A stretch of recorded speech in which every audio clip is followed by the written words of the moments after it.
欢迎收听。今天呢，我们来深入的聊一聊，就是你给我的这块资料，关于学外语怎么就能让人变得更聪明，感觉挺有意思的。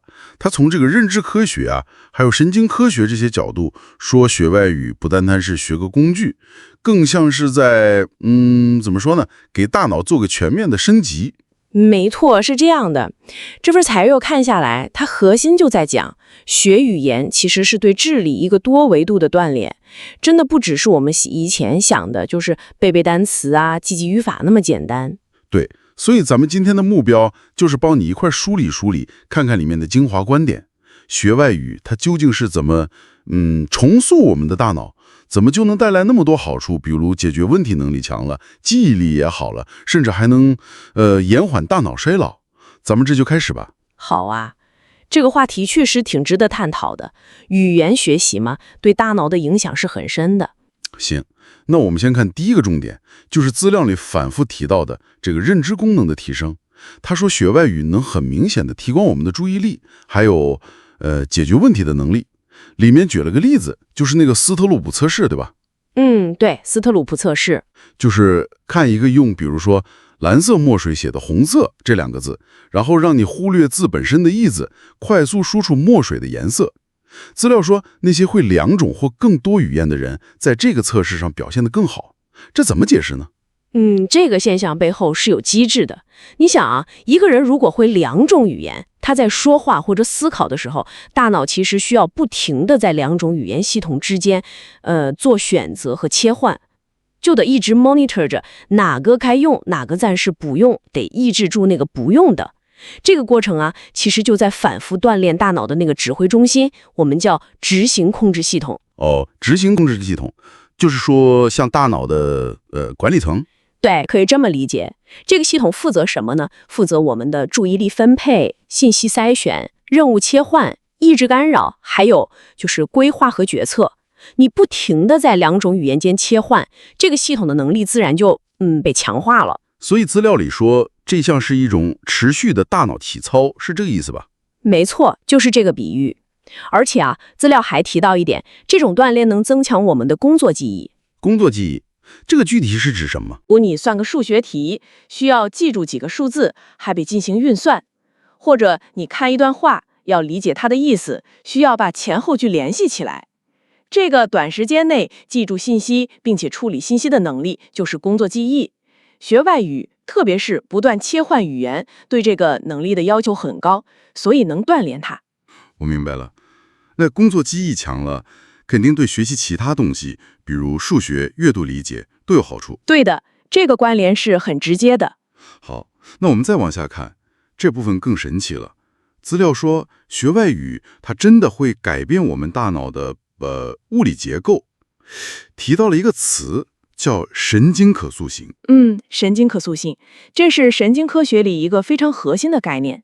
意思就是我们的大脑不是一个固定不变的硬件，它是有弹性的，能根据我们的经历和学习改变自身的结构和功能，主要是通过建立新的神经连接或者强化修剪已有的连接。听起来有点像大脑内部再重新布线。这个比喻很形象，就是重新布线。资料里引用了一些研究，用了那个叫功能性磁共振成像 fMRI 去看大脑活动。这些研究就发现，那些双语者在做语言切换任务的时候，他们大脑里某个区域特别活跃。哪个区域？主要是前额叶皮层，就是我们额头后面那块儿，负责高级认知功能的，比如计划、决策、解决问题，还有刚才说的那个执行控制。双语者这个区域的活动更强，而且相关的神经网络连接也可能更优化。不仅是活动方式改变，连结构都可能变。是的，资料里还引了别的研究，发现长期深入的学习一门外语，可能会让大脑某些区域的灰质密度增加。灰质主要就是神经元的细胞体聚集的地方，密度增加通常意味着处理能力可能增强了。哪些区域的灰质会增加呢？研究特别提到了海马体，海马体对学习和记忆至关重要，还有大脑皮层的一些区域。哇，这个真是实打实的改变了。那这种大脑结构和功能上的优势能持续多久？对我们老年后有影响吗？这个影响是长期的，而且可能非常深远。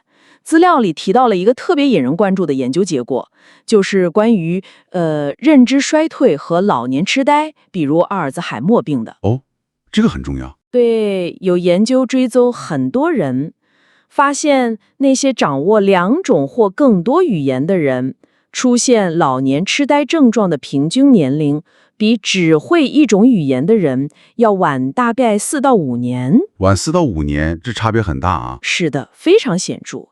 这背后的原因，科学家认为可能就是所谓的认知储备。认知储备能解释一下吗？认知储备就像是大脑的一个缓冲能力，或者说抗伤伤能力。长期进行像学习外语这样复杂的认知活动，能帮助大脑建立更丰富、更高效的神经通路。这样一来，即使大脑出现了一些与年龄相关的病变，比如老年斑块，它也能通过调用其他的备用的神经通路来维持功能，从而延缓临床症状的出现。就好像你的大脑银行里存款更多，更能抵抗风险。对，这个比喻很贴切，就是这个意思。所以学外语从长远看是对大脑健康的一种投资。明白了，这真是个非常重要的益处。那除了这些比较硬核的认知和神经层面的好处，资料好像还提到了对软实力的影响。对，资料也谈到了社会情感智慧这方面，比如共情能力，还有文化意识，这个我倒是觉得挺自然的。是的，语言和文化是分不开的嘛。你学一门语言，不可能不接触它背后的文化，你会了解到不同的思维方式、价值观、社会习俗。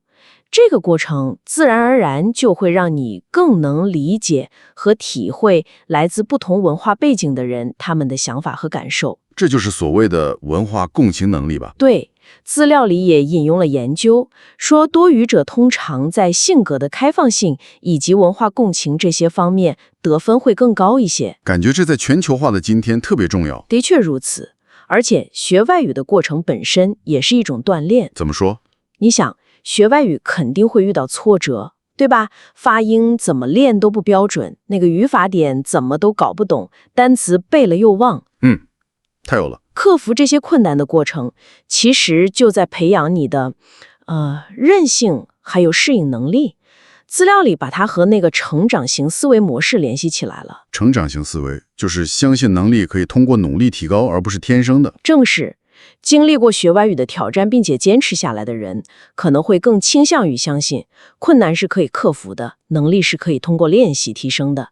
这种心态对个人发展是非常有益的。有道理，等于说学外语不仅练脑子，还练心态。没错。那这些认知上、情感上的好处，在现实世界里，比如说学习、工作方面，有具体的体现吗？资料里给了例子没？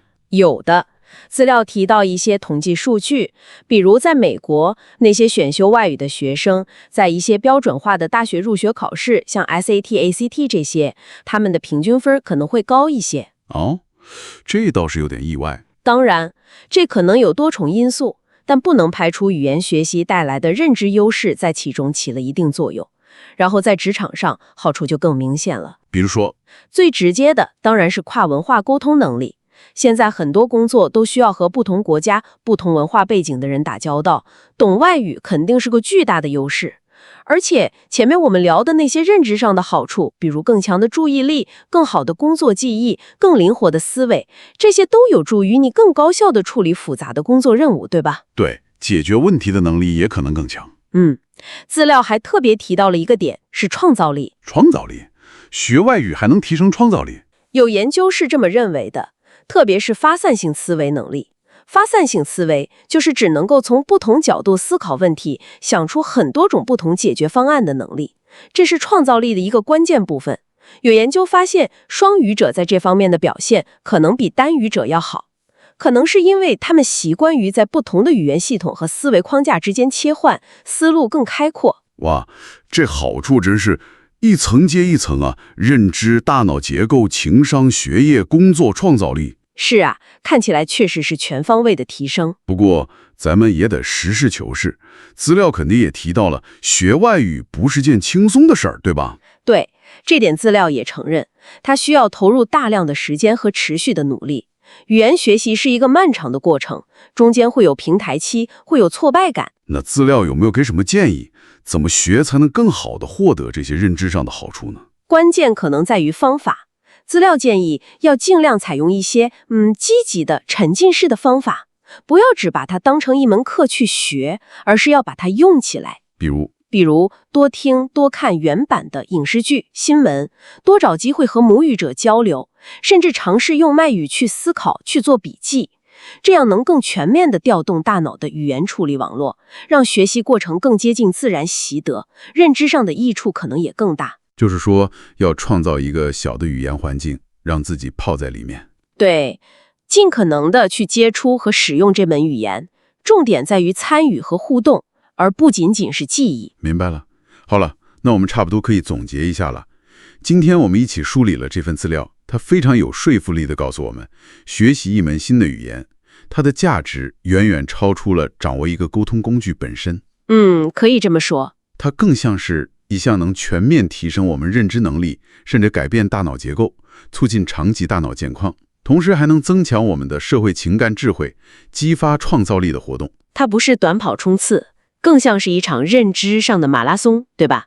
持续参与，益处是慢慢累积的。对，是这样。那么最后留给各位听众思考的一个问题就是，了解了这么多关于语言学习在认知、神经和社会情感层面的潜在益处之后，你会怎么重新看待学外语这件事呢？即便你的目标可能不一定是达到完全流利的程度，也许只是为了锻炼思维，保持大脑活力，每天花一点点时间接触一门新的语言，哪怕只是几个单词，一种表达方式，它可能会以怎样超出沟通本身的方式，悄悄地改变你的思维习惯，甚至是你解决问题的方式呢？